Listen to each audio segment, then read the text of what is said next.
무한하신 능력 두 번째 시간입니다. 하나님은 우리의 필요에 응해 주십니다. 그 응답도 놀라웠고 무한하십니다. 보상을 요구하는 것도 아닙니다. 우리는 구하기만 하면 그것으로 충분합니다. 하나님께서 그의 새 자녀가 제일 먼저 구하는 선물이 성령의 세례가 되기를 원하고 계십니다. 예, 그렇습니다. 성령의 세례는 새로 태어난 신자에게 제일 먼저 먹이기 위해 마련된 것입니다. 그들이 자라나려면 이것이 필요합니다. 성령은 그가 예수 그리스도를 자기의 구세주로 영접하는 순간 새로운 신자의 마음 가운데 들어오십니다. 그는 영으로 태어나는 것입니다. 그렇지만 예수께서도 그의 제자들에게 성령으로 세례받기까지 기다리시고 그 후에 주님의 사도가 되고 능력과 권위를 가지고 주님 말씀을 전파하라고 말씀하셨습니다. 사도들은 예수께서 말씀하신 대로 예루살렘에서 기다렸습니다.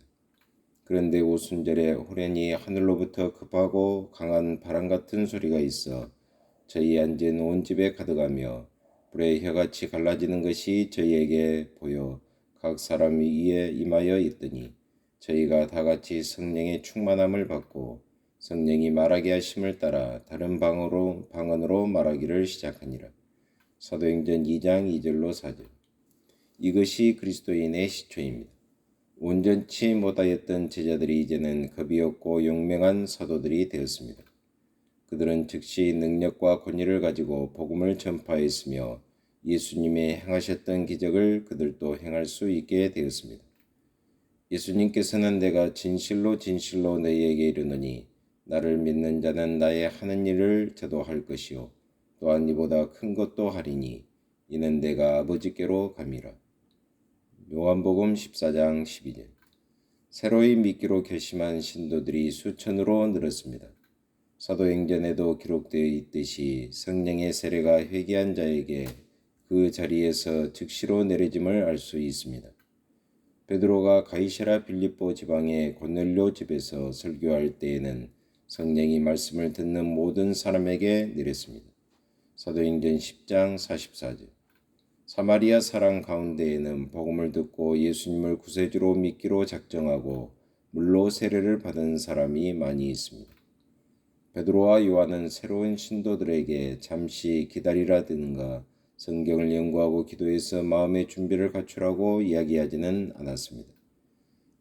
예루살렘의 사도들은 성령이 그들에게 넘치지 않는 것을 염려하였고 그 자리에서 베드로와 요한이 안수함에 성령을 받은지라. 사도행전 8장 10절. 성령의 세례는 예수 그리스도를 믿는 모든 사람에게 언약된 것입니다. 예수께서는 누구든지 목마르거든 내게로 와서 마시라. 나를 믿는 자는 성경의 이름과 같이 그 배에서 생수의 강이 흘러나리라 하시니 이는 그를 믿는 자의 받을 성령을 가리켜 말씀하신 것이라. 요한복음 7장 37절로 39절. 성령의 세례는 보상을 필요로 하는 것이 아닙니다. 또 노력해서 얻을 수 있는 것도 아닙니다.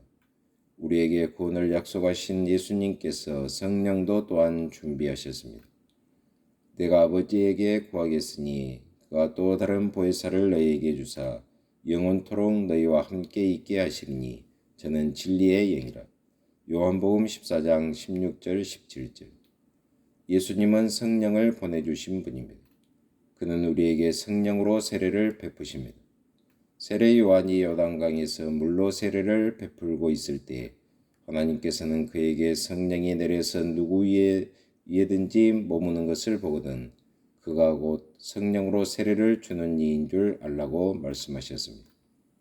그런데 무슨 까닭으로 그렇게 많은 사람들이 성령의 세례를 받기를 열심히 구하지만 못 얻는 것일까요? 그렇게 슬픈 얼굴을 하고 불행해 보이는 사람을 나는 많이 보았습니다. 어떤 주일학교 반사가 나에게 편지를 보냈습니다. 저는 저의 삶 속에 성령의 능력을 간구합니다. 더 순종하고 그리스도인답게 되려고 노력을 많이 했습니다. 저는 아마도 제가 성경을 충분히 읽지 않아서 그런가 생각하고 일찍 일어나 1시간 성경을 읽고 30분 기도하기를 시도했습니다. 그런데도 나의 생활 가운데 성령의 능력은 감지하지 못했습니다. 그리고 성령의 세례도 받을 수 없었습니다. 저는 생각나는 모든 죄를 모두 주님께 고백했습니다.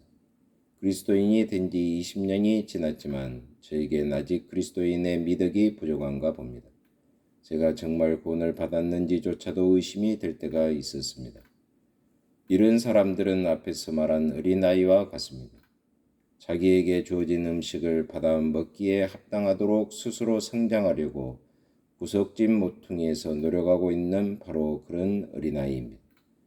그들은 심히 갈구하며 고통스러워하지만 그 고통을 벗어나면 무엇인가 얻을 수 있다고 생각합니다. 초대교회의 신도들에게도 이와 똑같은 문제의식이 있었습니다.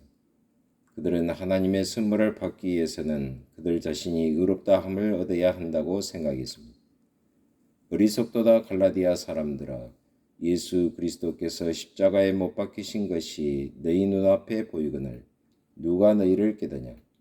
내가 너희에게 다만 이것을 알려 하노니 너희가 성령을 받은 것은 율법의 행위로냐 듣고 믿음으로냐? 너희가 이같이 어리석으냐? 성령으로 시작하였다가 이제는 육체로 마치겠느냐? 갈라디아서 3장 1절로 3절. 갈라디아 사람들은 구원을 얻기 위하여 예수님을 믿는 결과로 이미 성령을 받았습니다. 그런데 그리스도인으로 성장하는 데에는 하나님보다 자신에게 책임이 있다고 생각하게 하는 시험에 넘어가 신앙생활에 등을 돌리게 되었습니다.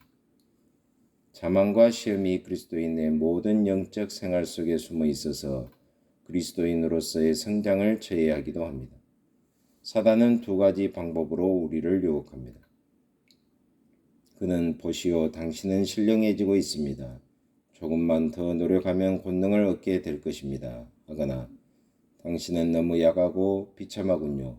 당신 같은 사람에게는 더 이상 하나님의 축복이 함께하지 않을 것이요 라고 여러분의 귀에 속삭일 것입니다. 여러분은 때때로 자신이 얻은 영적인 것에 스스로 만족하거나 혹은 실패했을 때 자신을 채가는 수가 있습니다. 사실 둘 다 같은 것입니다만 여러분들은 여러분의 온전함을 하나님께로부터 얻으려 하지 않고 오히려 자신의 책임에 두려고 합니다. 하나님 아버지, 참으로 감사합니다.